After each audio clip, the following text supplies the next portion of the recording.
Hello, I am Chris Lee of Southeastern 14 here to predict the 2024 SEC baseball tournament bracket. I'm going to go every game from the opener on Tuesday morning at 9:30 Central between LSU and Georgia and take you all the way through the championship game on Sunday. Before we get there, a reminder, BetOnline, your number one source for all your summer sports this season, MLB, golf, the NBA, and NHL playoffs, all the latest stats, news, and scores available to follow your favorite teams.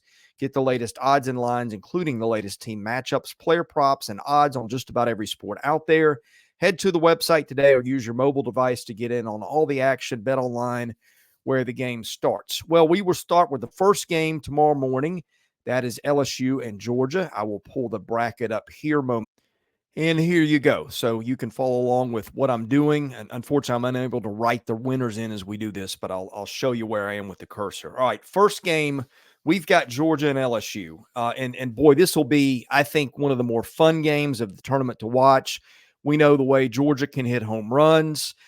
But LSU, I've called this for a while. I really like the pitching depth that this team is starting to develop. They've got a bunch of quality arms in the bullpen. You've got guys like Christian Little who are pitching better. Thatcher Hurd can give you something in the pinch. Nate Atkinhusen's been good at times. Griffin Herring's had a really nice year. LSU's got 12 or 13 guys that can pitch in a tournament. And I'm just not sure that you can say the same thing about Georgia. Now, look, Georgia could win this game just on Charlie Condon and Corey Collins and those guys alone. But LSU made a mad dash to the finish line.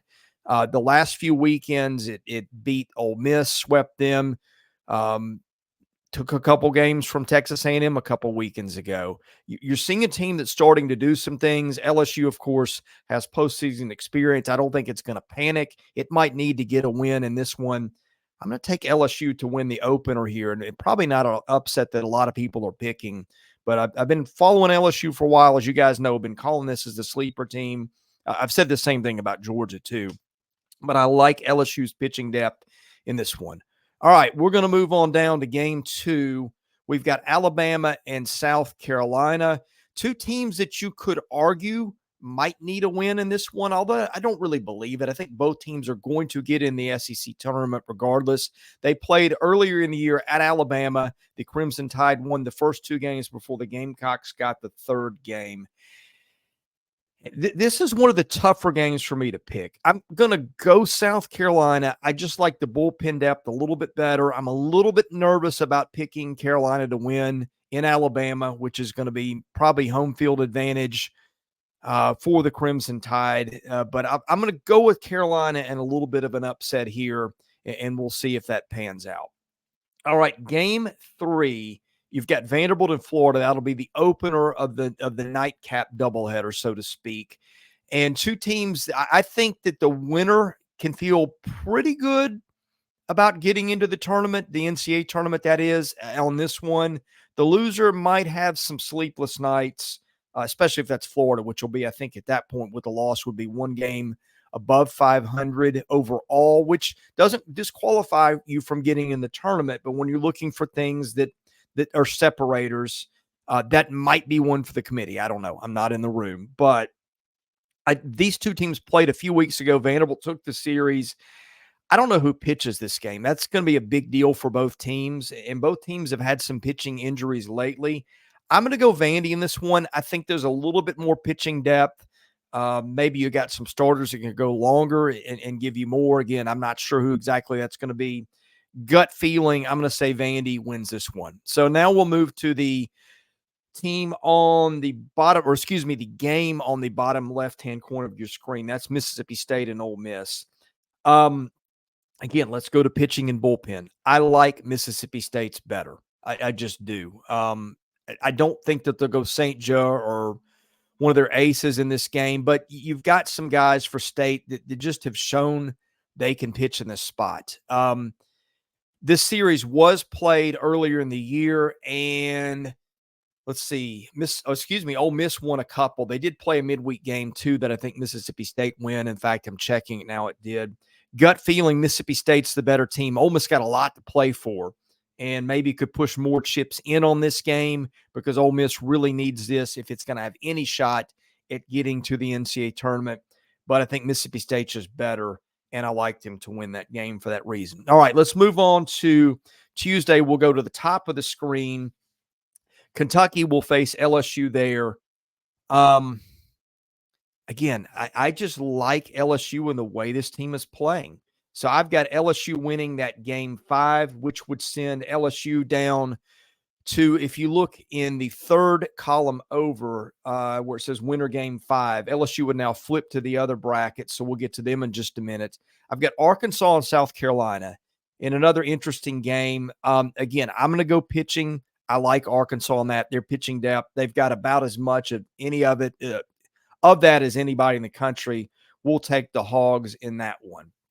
All right, going down to the third row in the second column, we've got Tennessee and Vandy playing in what would be game 7. That's when we move to the double elimination portion. I got Tennessee. It has dominated the series recently. I think its pitching will be fresher. It's got a better lineup. Vols, I think, should win this one, which gets us to the nightcap. You've got A&M and Mississippi State. I think that'll be a dandy of a game. Did these two teams play early in the season? Yes, they did, as I looked this up. And A&M won 2 of 3. That was in College Station. I like A&M in this one. I think it's got a better bullpen. It's going to be fresher. I think the Aggies win that one. So we move on up to the third column in the losers bracket, where we've got Kentucky and South Carolina playing. Another one where pitching depth is starting to wear a little thin, probably for South Carolina. Kentucky's got more. It's not got elite arms out of the bullpen, but look, Kentucky went 22-8 for a reason. I'm going to take the Cats to win game 9. Below that, I've got Vanderbilt and Mississippi State matched up in the losers bracket. I'd be very interested to know the pitching situation at this point. That'll be a Thursday game. You might see Vandy bring Bryce Cunningham back in that one. I think he shut Mississippi State out. But I just think State's the better team. I'm going to take State to win that game. So you got South Carolina and Vanderbilt going home on Thursday morning if this goes according to plan. Then in the bottom, you've got LSU and Arkansas and what I think could be a phenomenal game in this tournament. In this one, I'm going to go who did I go with here? Apologies for that. It's hard to follow the bracket sometimes as much as these things flip. But I'm going to go Arkansas is the winner in this one. And in the nightcap, you got Tennessee and Texas A&M. This could be the game of the tournament potentially. These teams didn't play in the regular season, which was a shame. I like A&M to win that game. So we go fast forward to Friday. We've got the morning game. You've got Kentucky and LSU matched up in a winner stays alive, loser goes home game. I like LSU to come out of that. Again, at that point, I think pitching depth is going to be a big thing. LSU's lineup, not as good as Kentucky's on the season, but I think it can compete pretty favorably with where the pitching is at that point. So LSU is going to move on to Saturday. In the bottom, you've got Arkansas and Arkansas and Tennessee in a loser's bracket game. Both teams have got pretty deep bullpens. I like Tennessee's offense better. So I'm going to go Vols to advance. So at that point, you've got LSU and Arkansas in an elimination game at the top. That'll be in game 15. Give me LSU. These teams, I think, did play in the regular season. And just to refresh your memory and refresh my memory too, to be honest with you, Arkansas swept that series. So not a really good harbinger for LSU here, but that game was also early in the season where LSU was just a different team. I'm just going to go with the gut feeling. LSU always seems to play well in this event. It's got a lot to play for. Give me the Tigers in that one. At the bottom, I guess you've got a rematch between Tennessee and A&M. That's how this shapes out. I like A&M. I really do. I think A&M may be the best team in this conference. And I know you got a lot of arguments here. Tennessee could make an argument.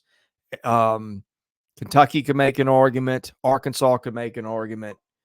A lot going on here. But I just like A&M's pitching depth with Ashenbeck, and Sadeo and all those guys. You got a couple of starters who got booted out of the rotation, but have been known to give you things in spots like Tanner Jones. Give me the Aggies in this one. That sets up a Texas A&M LSU championship matchup. At that point, I like A&M's lineup better. I think A&M's pitching is going to be a little fresher. Again, both teams got pitching depth, but I think A&M's top-end arms are just better on the whole. I think it's got more of them if you get into the bullpen. Give me your Aggies as your SEC tournament champion. They were the runner-ups a year ago. Is it going to play out like that? No, of course it won't. Because it never does. And that's what makes this tournament fun. And we'll be down there to cover it. I'll be down there on Tuesday and Wednesday. And I think Alfred will be there for us the remainder of the weekend. So we'll be covering that event as stuff happens from Hoover. We'll be updating you with videos of relevant this and that, whatever that looks like, whether it is potential big storylines with injuries or just fun games we saw, whether it is teams playing their way in or out of the SEC, or rather the NCAA tournament. Those are always storylines in this tournament. We will be there to cover them all. Best way to get them, hit that subscribe button, hit that like button. That helps our analytics. I'm Chris Lee. We are Southeastern 14, presented by BetOnline.